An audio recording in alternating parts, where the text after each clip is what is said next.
네, 말씀.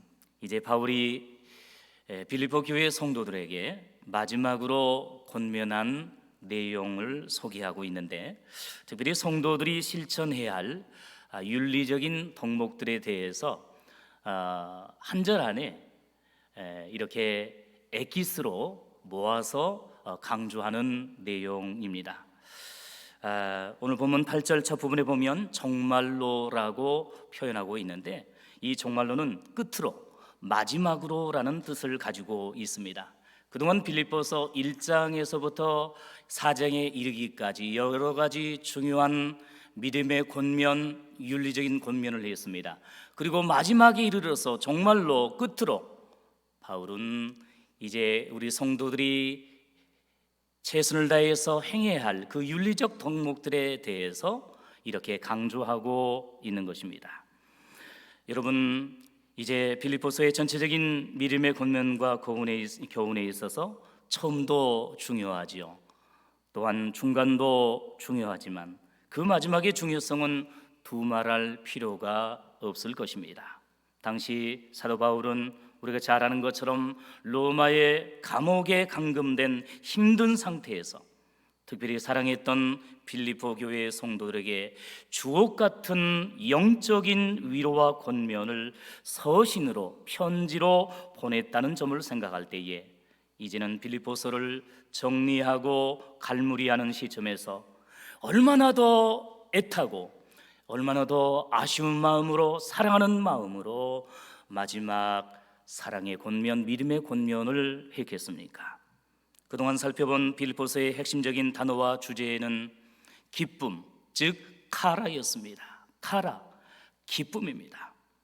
비록 바울은 로마의 감옥에 갇혀 있고, 또한 빌립보 교회의 성도들은 내외적인 고난과 시험으로 믿음의 위기와 연단 가운데 있었지만, 그럼에도 기쁨의 사도인 바울은 주 안에서 항상 기뻐하라고 권면한 줄로 믿습니다. 진실로 오늘 우리 성도들도 여러 가지 여건과 환경은 어렵고 위기라고 이야기합니다. 힘들다고 이야기합니다. 그럼에도 불구하고 주 안에서 항상 기뻐하고 카라할 수 있기를 주님의 이름으로 간절히 축원합니다. 그렇다면 이러한 기쁨의 덕목과 더불어서 바울이 빌립보 교회 성도들에게 마지막으로 유언처럼 권면한 성도의 윤리적인 덕목들은 무엇이고, 구원받은 성도들이 세상 속에서 실천해야 할 공적 신앙의 자세는 과연 무엇인지 살펴보는 가운데 은혜를 나누고자 합니다. 첫째로, 믿음의 성도는 무엇에든지 하나님과 사람에게 유익한 덕을 생각하고 추구해야 합니다. 본문 8절을 주의 있게 살펴보면 바울이 빌립보 교회 성도들에게 권면한 윤리적인 덕목이 6가지 혹은 이제 8가지 소개되어 있는데, 참되며부터 시작해서 칭찬할 만하며까지 6개의 형용사와 또한 덕과 기림이라는 2개의 명사로 구성되어 있는 것을 살펴볼 수 있습니다. 첫째, 참되면은 이제 참과 진실을 뜻하는 덕목입니다. 하나님과 예수님의 신적인 속성이고, 또한 하나님의 형상대로 지음받고 예수님의 보혈의 피로 이제 구속받은 우리 성도들의 기본적인 윤리 덕목이기도 합니다. 여러분, 오늘날 세상과 사회 곳곳을 바라보면 참과 진실이 실종 상태에 있고, 심지어 마지막 보루와 시대의 양심으로 인정받았던 교회와 우리 기독교인마저도 일부이기는 하지만 참과 진실에 눈 감고 거짓을 거리낌 없이 일삼는 성화되지 못한 행위들로 인해 사회적 지탄의 대상이 되고 있는 안타까운 모습을 바라보게 됩니다. 유독 근래에 코로나 바이러스의 사태와 관련해서 이번 2차 대유행의 중심지인 서울 사랑제일교회와 광화문 이제 집회 참석자 중 상당수의 극우적 성향의 목회자와 성도들이 집회 참석과 확진 사실을 속이고 거짓말을 너무나 쉽게 하는 그러한 행위들이 자주 언론에 노출되므로 한국교회와 기독교의 도덕성과 신뢰도가 급격하게 추락하는 영적 위기에 놓여 있습니다.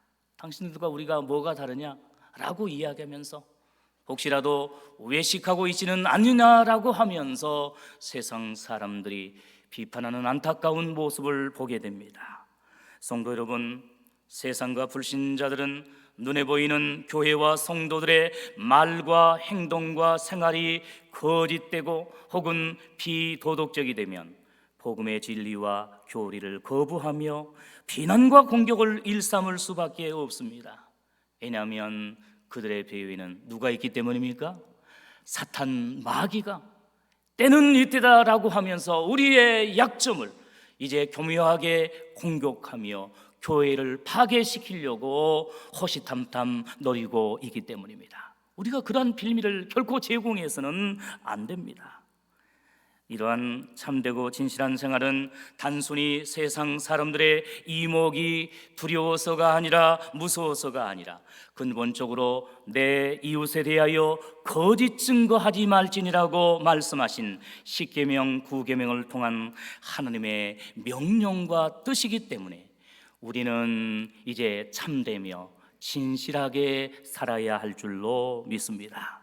이런 점에서 두란노 경배와 찬양의 리더였던 하스테반 선교사가 작사 작곡한 찬양이 복음성가가 오늘 이 시대를 살아가고 있는 이제 우리들에게 큰 울림과 영적인 도전을 줍니다. 우리 다 함께 이 찬양하는 가운데 이 찬양의 가사를 묵상하고 우리가 이 찬양의 가사대로 살아갈 수 있기를 간절히 바랍니다. 신실하게 진실하게 거룩하게 살게 하소서.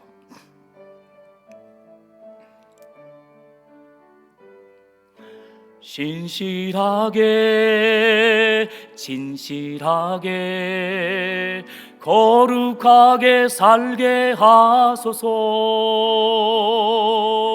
신실하게 진실하게 거룩하게 살게 하소서. 하나님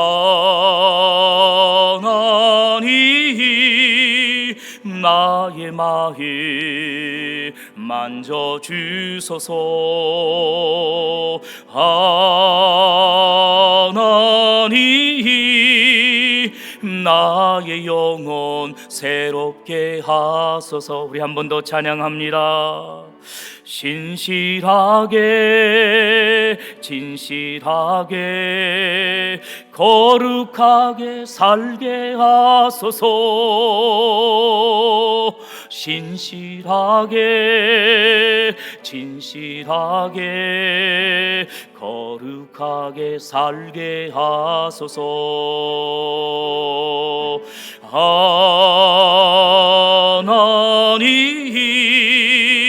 나의 마음 만져주소서.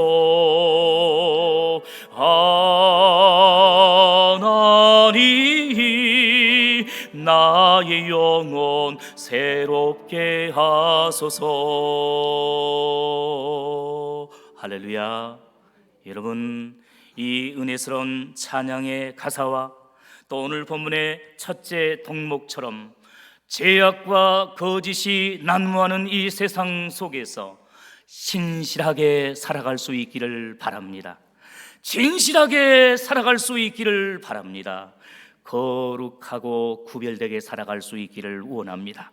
무엇보다도 참되게 살아가시기를 주님의 이름으로 간절히 축원합니다. 둘째, 경건은 하나님에 대한 거룩한 두려움과 경외하는 상태이며 품위 있고 명예로운 인격적 모습을 뜻합니다. 성경은 의식하는 신앙인과 또한 종말의 영적 상태를 예언하기를 경건의 모양은 있으나 경건의 능력은 부인한다, 경건의 능력은 없다라고 이야기합니다. 마치 무화과 나무에 잎은 무성하지만 열매는 없는 것처럼 이 시대에 열매를 맺지 못한 오늘 우리들을 향하여서 이제 경고하고 있습니다. 지금 현재 또한 앞으로 종말의 때에 우리 한국교회에 필요한 동목은 예전 한국교회 초창기의 믿음의 선배들처럼 성도 한 사람 한 사람이 교회에서는 물론이고 가정에서, 예전에 믿지 않는 부모님으로 인하여서, 믿지 않는 남편들로 인하여 얼마나 핍박을 당하고 구타를 당하면서까지 주의 전에 나와서 눈물로 밤새워 기도하며 금식하며 그들의 영혼을 전도하기 위해서 기도했습니까? 비록 물질은 없었고 가진 것은 부족했지만, 명절을 앞둬도 특별한 이제 선물이 없었지만, 그럼에도 이제 사랑하는 자녀들을 위하여서 무릎으로 기도하지 않았습니까?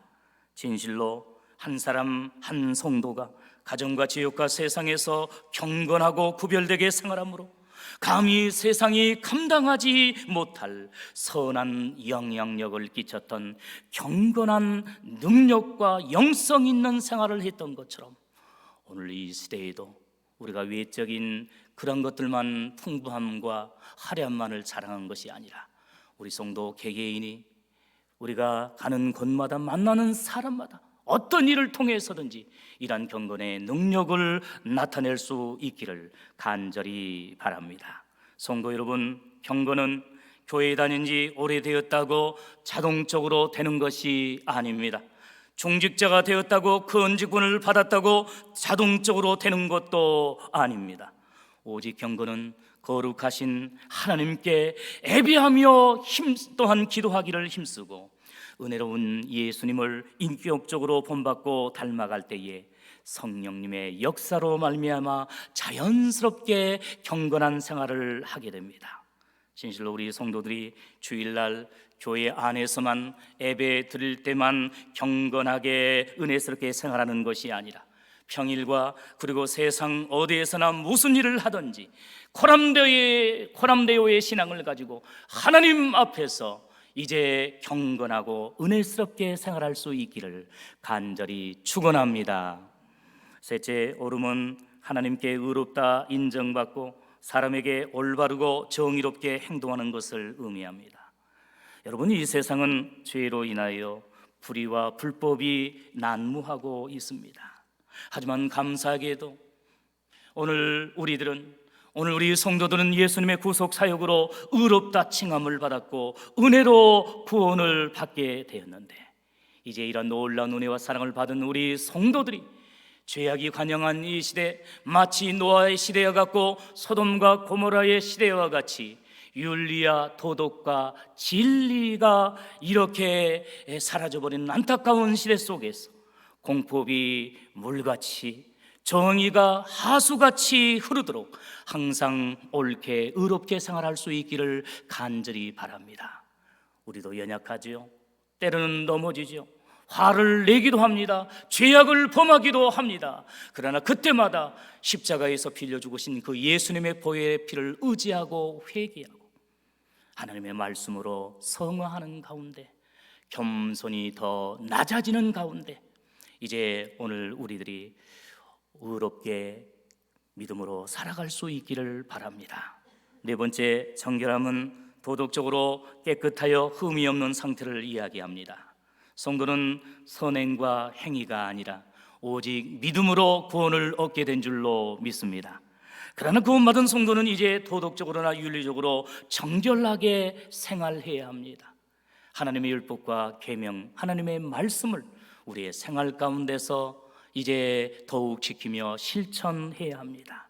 하나님은 말씀합니다. 내가 완전하니 너희도 내 앞에서 행하여 완전하라고 말씀하십니다. 진실로 정결하게 살아갈 수 있기를 바랍니다. 다섯째, 사랑은 아무리 강조해도 지나치지 않는 율법과 선지자의 대강령으로 위로 하나님을 사랑하고 또한 아래로 이웃을 사랑하는 이제 믿음의 성도들이 될 수 있기를 원합니다. 육적인 사랑, 조건적인 사랑, 또한 세상적인 그 에로스의 사랑, 필리아의 사랑이 아닌 아가페의 사랑, 하나님의 무조건적인 예수님의 그 십자가의 사랑을 감사하면서 이 사랑을 이제 오늘 우리 성도들이 실천하고 오늘 우리 교회가 지역사회에 이 세상에 주님의 사랑을 증거할 수 있기를 간절히 바랍니다. 여섯째, 칭찬은 거룩하고 모범적인 행동을 하므로 하나님에게는 물론이고 세상의 불신자들에게까지 좋은 평판을 듣는 것을 뜻합니다. 오늘 우리 성도들이 하나님 앞에서 두렵고 떨림으로 잘 생활하지만 혹시라도 세상 사람들은 이제 구원받지 못하기 때문에 그들에게는 함부로 혹시 우리가 말하고 행동하지는 않습니까? 언제 하나님께서 저들을 구원할지 모릅니다.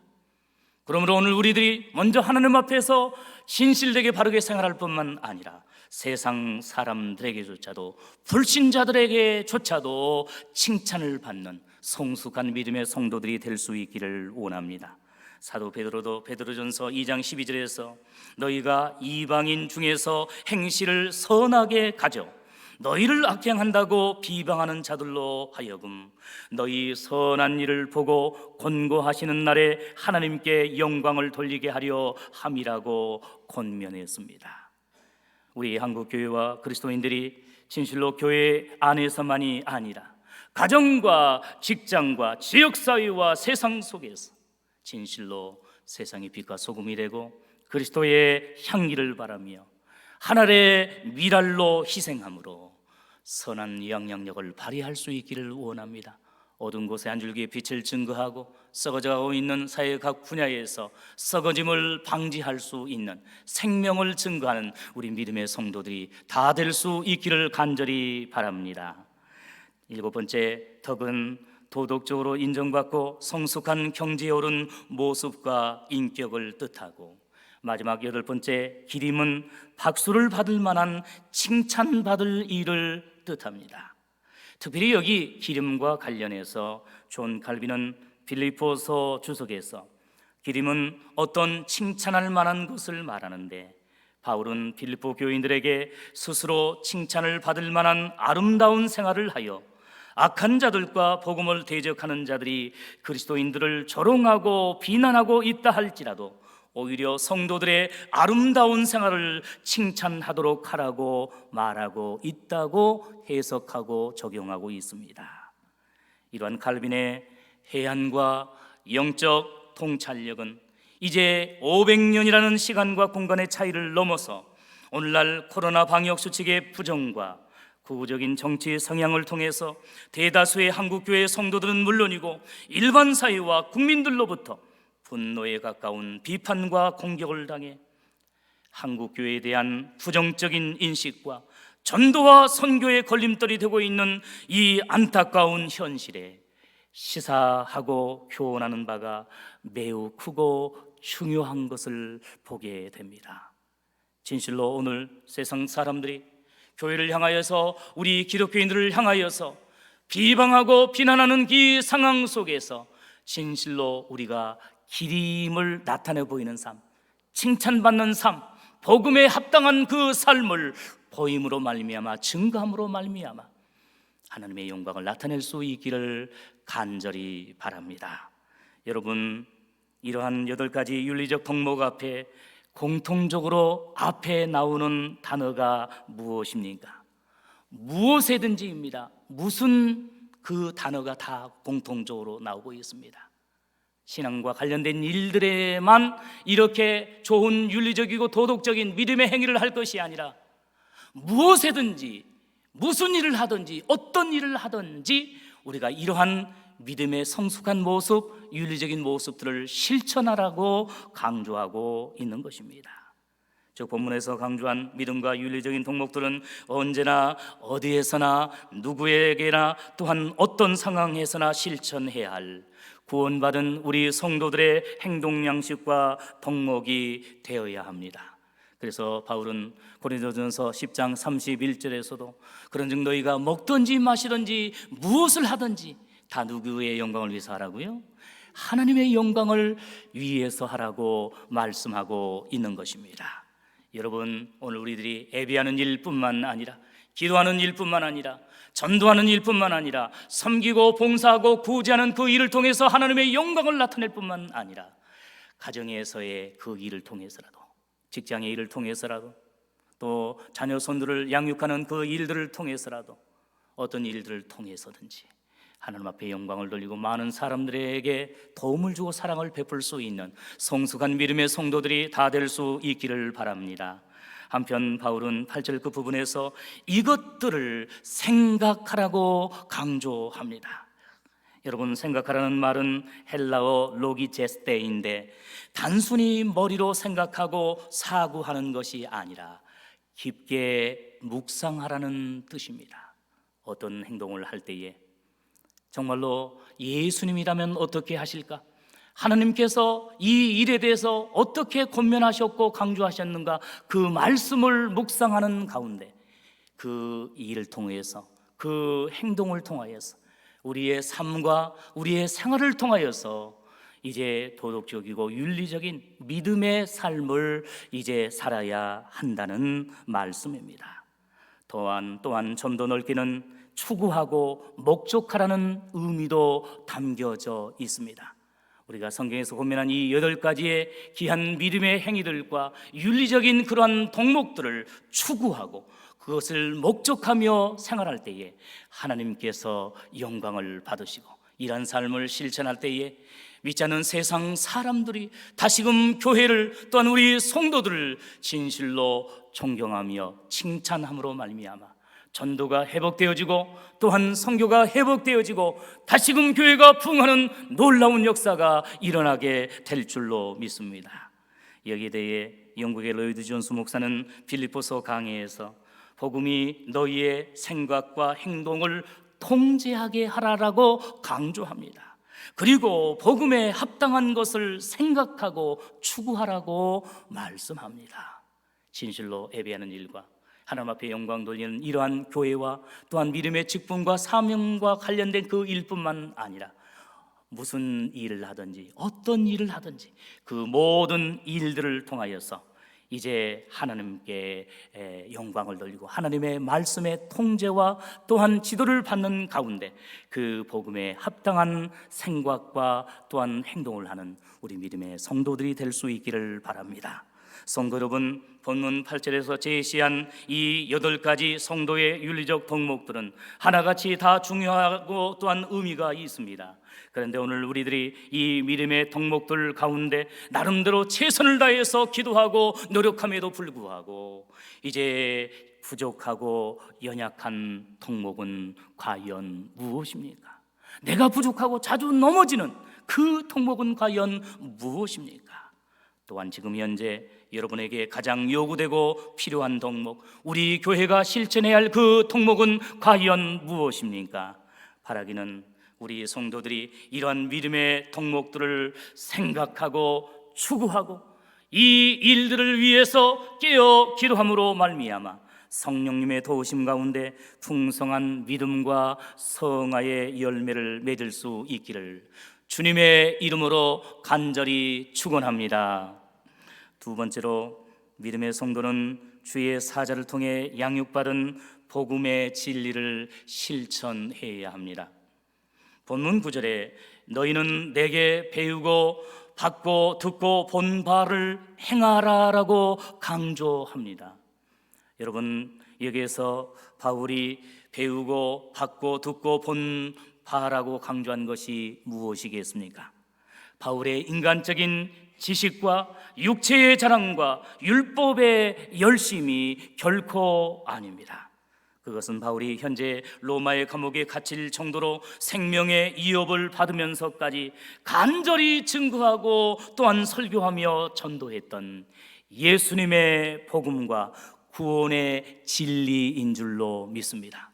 사도 바울이 이제 빌립보 교회 성도들에게 교회를 개척하고 그들에게 설교하고 그들에게 양육하면서 강조했던 그 복음의 말씀과 구원의 진리를 행동하라, 행하라고 이렇게 강조하고 있는 것입니다. 여기에서 중요한 단어는 행하라인데, 이미 빌립보서 2장 27절에서 오직 너희는 그리스도 복음에 합당하게 생활하라라고 강조한 말씀대로 실천하고 또한 행동하라는 의미를 가지고 있습니다. 여러분, 바울이 기록한 로마서를 비롯한 13권이 넘는 바울 서신의 구조적인 특징이 무엇입니까? 바로 각 서신의 앞부분에서는, 전반부에서는 죄인이 구원받는 복음의 진리를 강조하고, 후반부 뒷부분에서는 구원받은 성도가 어떻게 살아갈 것인가를 다루는 생활과 윤리적인 실천을 강조하므로 구원의 총체적인 조화와 균형을 선포했습니다. 교리도 중요합니다. 진리도 중요합니다. 그와 더불어서 실천과 행함도, 열매도 중요하다는 사실입니다. 이 모든 것이 교리와 윤리가 조화를 이룰 때에, 믿음과 행위가 하나가 될 때에 온전한 복음의 열매를 맺을 수 있다는 사실입니다. 이런 점에서 복음의 행함과 윤리적인 실천은 행함이 없는 믿음은 죽은 믿음이라고 외쳤던 야고보의 교훈이었을 뿐만 아니라 누구보다도 이신칭의의 복음과 믿음을 강조했던 사도 바울의 강조점과 바울 신학의 특징이었음을 기억하시기를 바랍니다. 바울은 이제 13권이 넘는 그 바울 서신에서 공통적으로 앞에서는 이제 죄인이 믿음으로 구원받는다는 이신칭의의 복음을 증거했습니다. 진리를 선포했고 교리를 강조했습니다. 그리고 뒷부분에서는 이렇게 구원받은 우리 성도가 어떻게 살아갈 것인가, 어떻게 실천할 것인가 라는 그러한 윤리와 행함과 삶을 증거하고 있는 것입니다. 사랑하는 성도 여러분, 이제 여기에 대해 유명한 강해 설교자인 영국의 로이드 존스 목사는 복음이 너희 삶을 다스리게 하라고 설명하고 강조하고 있습니다. 단순히 하나님의 말씀을 듣고 전도를 받고 설교를 통해서 우리의 머리만 커지고 우리의 입만 이제 이렇게 말하는 것이 아니라 하나님의 이 복음과 진리와 교리가 우리의 삶을 다스리고 영향력을 미치도록 삶의 전 영역 가운데서 하나님의 말씀이 이제 통치될 수 있도록, 하나님의 말씀들이 그래도 뿌리를 내릴 수 있도록 하나님의 말씀에 지배를 받으면서 하나님의 말씀에 통제를 받으면서 살아가도록 말씀하고 있는 것입니다. 그렇습니다. 오늘 본문의 빌립보 교회 성도들 뿐만 아니라 오늘날 전 세계의 모든 성도들도 하나님께 위임받아 강단에서 설교하고 복음을 전하는 주의 사자들의 복음 설교와 진리의 말씀을 단순히 귀로만 듣고 지식만 쌓는 것이 아니라 받은 그 말씀을 삶의 전 영역에서 행하고 실천하고 다스림을 받아야 할 줄로 믿습니다. 성도 여러분, 8절에서 강조한 성도들의 윤리적 덕목 이 8가지를 모르는 성도가 어디 있겠습니까? 중요한 사실은 이제 받은 말씀과 복음의 진리와 이 윤리적인 덕목들을 세상 속에서 행하고 실천하며 삶으로 증명하고 열매를 나타내는 성숙한 믿음의 성도들이 될 수 있기를 간절히 바랍니다. 오늘날 한국교회의 문제점이 무엇이고 특히 보수신학과 개혁신학의 약점이 무엇입니까? 성경과 진리에 기초한 신학과 신앙은 너무나 바르고 좋은 반면에 상대적으로 행함과 실천이 다소 부족하고 약한 면이 있습니다. 즉 윤리적인 실천이 약하고 신행일치가 부족한 것이 오늘의 우리의 모습은 아닙니까? 이런 점에서 앞으로 한국 교회와 우리 개혁신학의 시대적 과제와 미래의 비전은 기독교 교리를 믿고 아는 것으로만 끝나서는 안 되고 이제 세상과 또한 생활 속에서 실제적으로 그 복음을 행하고 하나님의 말씀대로 실천하는 기독교 윤리의 실천과 교회의 사회적 책임을 다하는 것에 달려있다라고 말할 수 있습니다. 여러분, 미국 텍사스 휴스턴에서 목회하는 캐리 슝 목사님이 쓴 당신이 메시지 다른 그 책에 보면 현대 교회의 위기와 문제점은 메시지와 삶의 불일치에 있다. 하나님의 말씀과 삶의 불일치에 있다. 복음과 진리와 생활이 불일치하는 데 있다 라고 진단하면서 참된 기독교 신앙과 복음의 진리는 말이 아니라 삶이다라고 언급하면서 당신이 메시지다. 구원받은 우리 믿음의 성도 자체가 메시지다. 우리의 삶과 우리의 생활이 복음의 메시지고 전도지다라고 강조했습니다. 다 같이 한번 받아서 하겠습니다. 당신이 메시지다. 내가 메시지다. 믿습니까? 그렇습니다. 내가 구원받은 그 하나님의 말씀, 그 복음의 진리를 나의 입술과 나의 삶과 나의 생활을 통하여서 증거할 수 있기를 원합니다. 단순히 말로만, 입술로만, 예수 천당 불신 지옥으로만 물론 외치는 것도 중요하지만 내 자신이 교회에서 뿐만 아니라 내 가정에서, 그리고 직장과 사회 속에서, 세상 속에서 생활하는 그 모습 자체가 복음의 진리의 메시지가 된다는 사실을 기억하면서 오늘 우리가 하나님 앞에서 또한 사람들 앞에서 한 점 부끄러움이 없이 구별되게 거룩하게 살아갈 수 있기를 간절히 바랍니다. 성도 여러분, 요즘 코로나 바이러스 사태를 기점으로 해서 우리 한국교회의 위상과 신뢰도가 떨어지고 교회와 성도들이 세상 사람들로부터 비난과 증오의 대상이 되고 있는 이 기가 막힌 이유와 원인이 어디에 있습니까? 물론 여러 가지가 있겠지만 오늘 본문과 관련해서 살펴본다면 기독교 신앙의 핵심인 구원과 사랑과 섬김을 말로는 잘하지만, 우리가 머리로는 너무나도 잘 알고 있지만 실제로 그대로 행동하지 않고, 어떤 경우에는 세상의 불신자들보다도 우상 숭배자들보다도 이제 법상식과 도덕과 윤리의식이 부족하기 때문이고, 결국 말과 행동이 다르고 교회와 세상에서의 모습이 차이가 나고 불일치하는 이중적인 신앙과 생활 때문이라고 말할 수 있습니다. 진실로 오늘 우리가 교회에서 은혜스럽게 하나님을 예배하며 성도와 아름다운 교제를 하는 것처럼 가정에서도, 직장에서도, 세상 속에서도, 물론 처음에는 힘들죠. 안 믿는 사람들이 우리를 이제 시험하고 공격하고 욕하기도 하고 핍박하기도 하죠.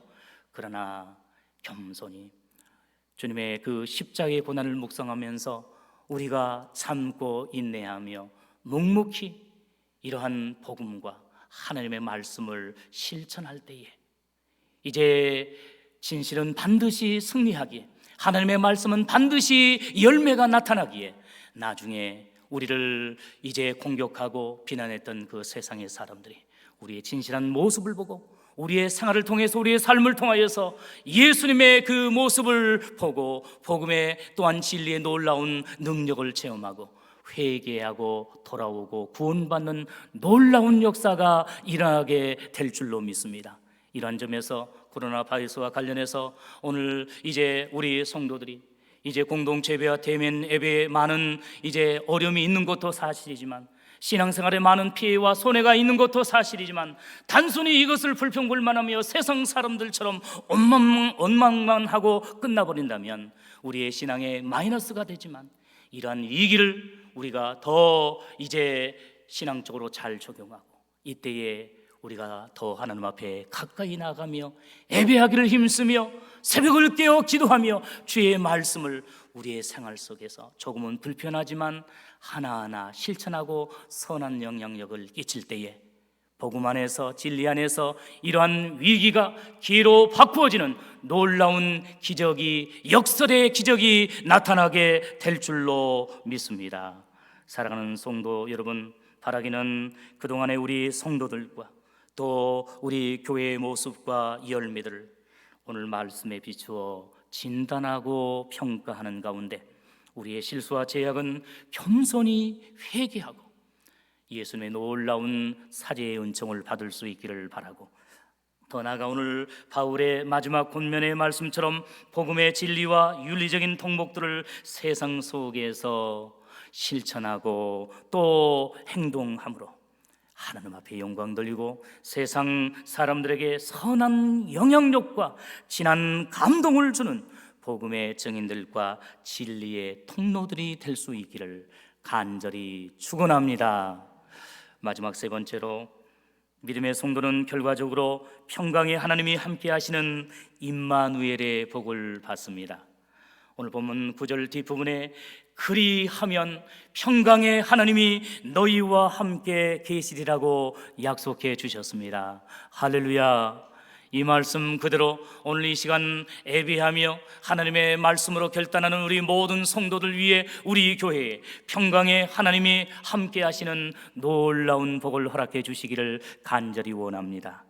여러분, 그리하면은 앞에서 제시한 대로 8가지 믿음의 윤리적 덕목들을 생각하고 추구하고 목적하고서 또한 그것을 행하고 실천하면 평강의 복을 받는다는 말씀입니다.